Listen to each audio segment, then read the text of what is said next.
Rick Beato on today's Everything. What's up, I'm Ola English. What's up? I'm Andrew Lee from the band Rip to Shreds, and today, in What Makes This Song Sick, we are going to discuss Blood Incantation's Starspawn. This is the title track from their 2016 breakout album, Starspawn. On this album, they're tuned to dropped C.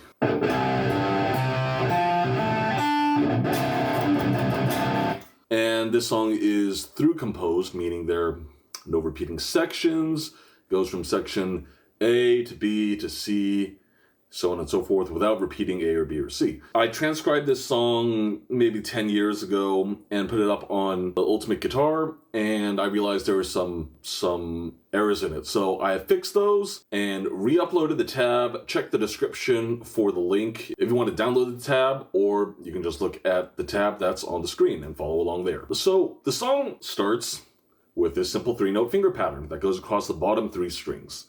The notes are F, G, A flat. Then it goes up a fifth, then an octave. And it comes back down with the same triplet fragment. And then it goes down chromatically, a half step. So it sounds like this. And I don't think it makes much sense to analyze this in terms of scale degrees or harmony, because most things written on guitar are heavily informed by patterns and how comfortable it is to play something. Melodic lines written on other instruments like keyboard or saxophone or trumpet tend to be very difficult to play on guitar, like this, for instance.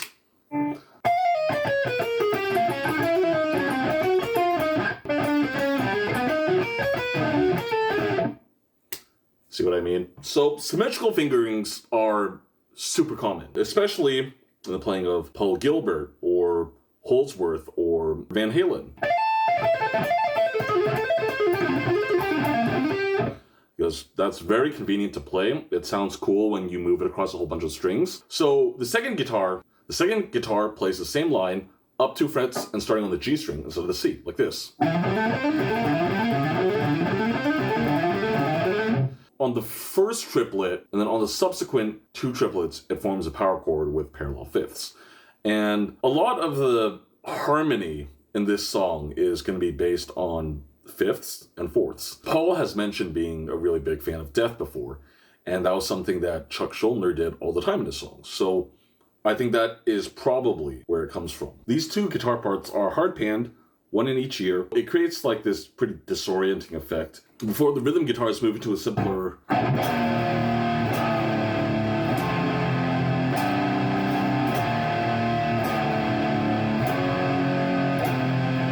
and then we bring in this center lead guitar, same idea, but starting on E flat.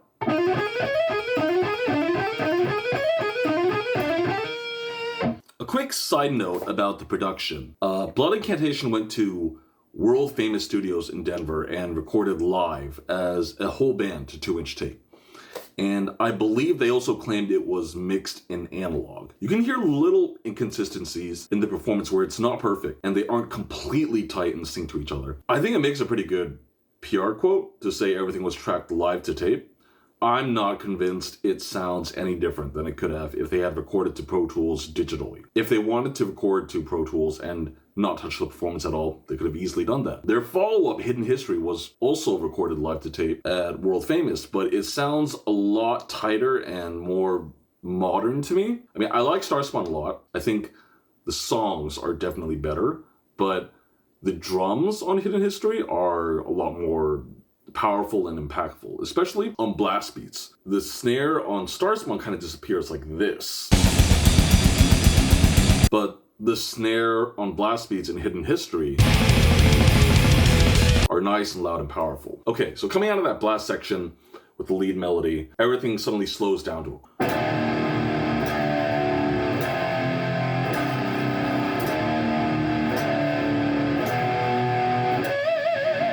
So another thing that is going to be pretty common in this song, it doesn't stick just within the confines of the C minor scale. They will add in, like here, that's the major third, which is supposed to be out of key. Adding it in introduces in some spice, adds a little more dissonance. Cool, it's death metal, right? You should also probably remember that in death metal, chords are very rarely functional. There's basically never going to be the concept of like dominant or subdominant or median or chords leading to other chords or resolving. Almost never. I won't say never, because if they break down into a jazzy section, sure, they're going to crib some chords from some jazz tune they like. For the distorted stuff, almost never. So while this whole part is going, they start building up some more steam. This song is all about tension and release. There's no repetition of parts. So the whole ebb and flow of the song is like, it slows down, then it starts to build up some tension until it builds it up to a climax, and then it releases, the drums drop out, and we get a new section, da-da-da-da-da-da-da-da-da-da-da-da, and then the drums come back in, we build up to a peak, release tension, and that's kind of how the songwriting on this one goes. On the... They introduce... The second guitar plays that same thing up an octave, in octaves, like...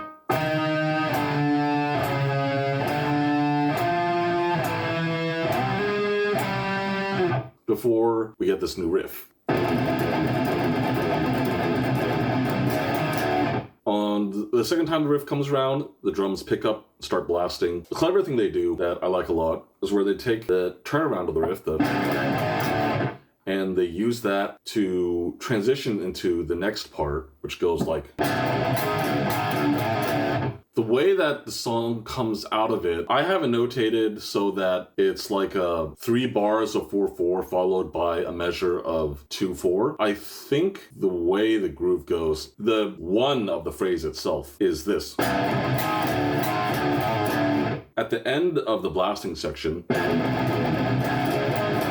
that is actually the one. So maybe you could also probably notate it as the end of the blast section is like, is a 2/4 measure, and then we get the new section starting on 1. Counting is often, if you're not composing on sheet music first, you guys are just feeling out the riff together in the rehearsal room, probably every single member of the band is going to count the same section differently. To me, it makes sense to notate it as 4/4, 4/4, 4/4, then 2/4. Maybe if you're Blood Incantation, maybe they count it like 2/4 at the end of the blast section, and then they go into 4/4 for the next. And then out of that weird groove, they slow down again.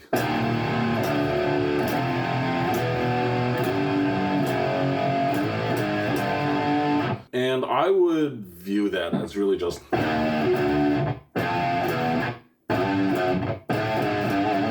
It's chromatic. I don't think that's confined to any one scale. It increases tension. It's not consonant. Then we have a tension release when it goes to this... I would have to finger pick it because I'm not that great at cross picking, but from the live videos, it looks like the incantation cross picks this part.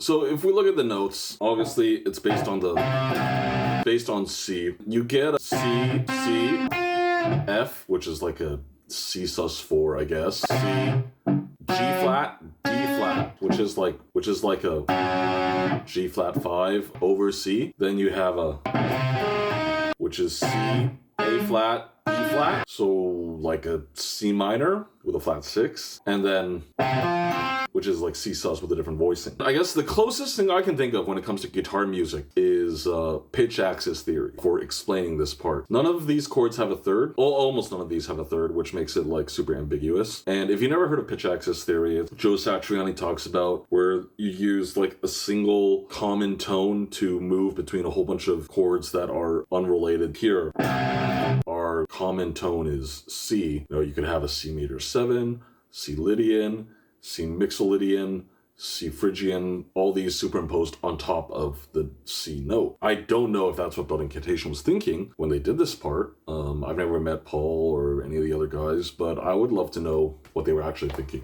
So when the bass comes in, it mirrors the highest note on the guitar part. That's what I was able to glean from checking out a couple of the live recordings. How do you guys perceive this section? For me, the whole effect is like super chaotic, and then it comes to this nice melodic part based on arpeggios. So one guitar plays... The other guitar plays this. The first bit on the second guitar part is kind of like a C minor that moves to D flat major 7. I think you can also take this and you can spell those notes differently to get A flat major that goes to this D flat major 7. And that would be a 5-to-1 cadence in D flat. 5-to-1s are super strong cadences. So maybe it's more accurate to perceive this part in D flat. But I think based on the next part of the song, the band is probably just thinking in terms of moving up and down half step. Because the next part,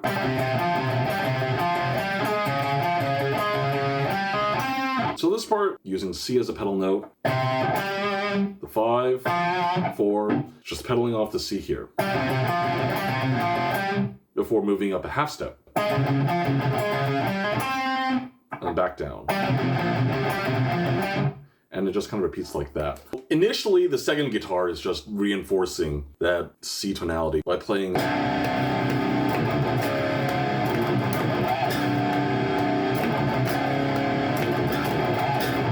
like that, before it starts playing a variation of Guitar 1's riff up a fifth.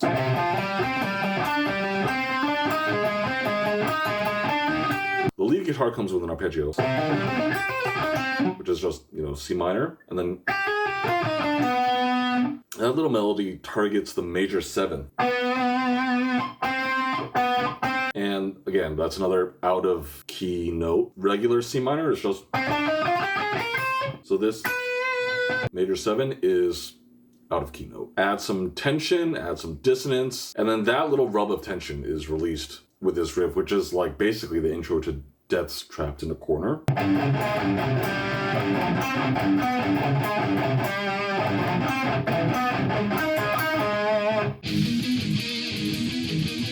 While the second guitar is doing something like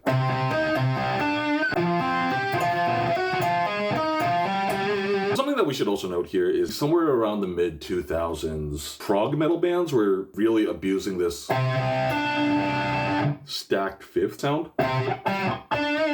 It's like this add 9 on top of this root. And it's very harmonically stable through a lot of distortion. Because if you play like a regular C major 7, distortion makes it go and it's very unstable. And even this voicing, it's a lot of. If bands wanted to create something a little more harmonically ambiguous and I guess complex sounding without making it sound like shit through distortion, they leaned on quintal harmony, which is really just a fancy way of saying that they stacked fifths on top of fifths. But yeah, I think it was kind of like a cliche in the mid-2000s. Then we have the longest section of this song.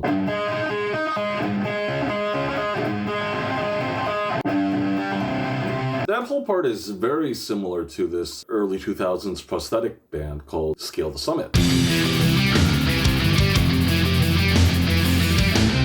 So it moves through a whole bunch of these variations, picking up speed, before it ends on this big...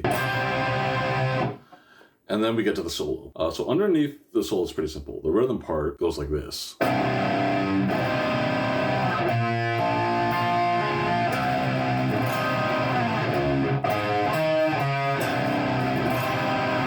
Kind of repeats. This is just C minor, and then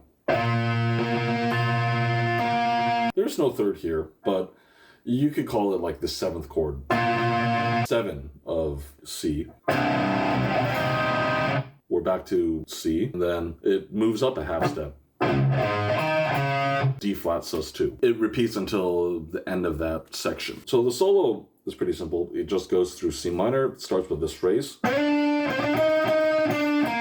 It mirrors that same phrase up a fourth. And then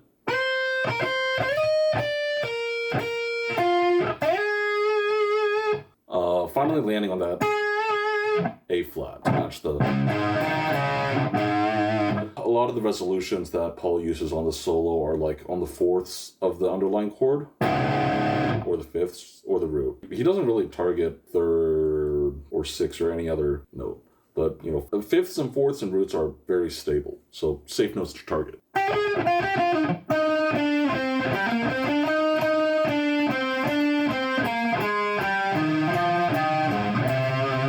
C minor.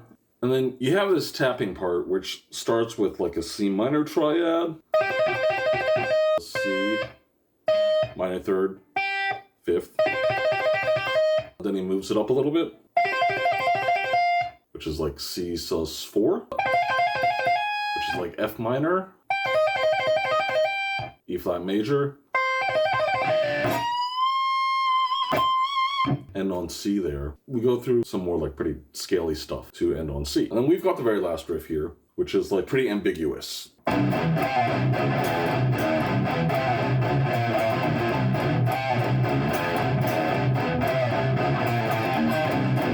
So out of C, we've got the major third, but we've also got the flat two, and then these are fourths. Got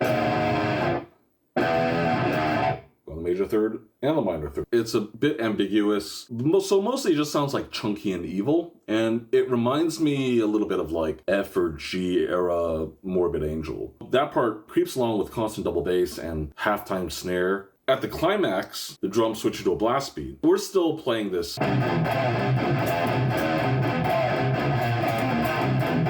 When the blast beats come in, the lead guitar from the intro comes back with a bit of a variation. Then the song ends with that line fading out with a whole bunch of delay.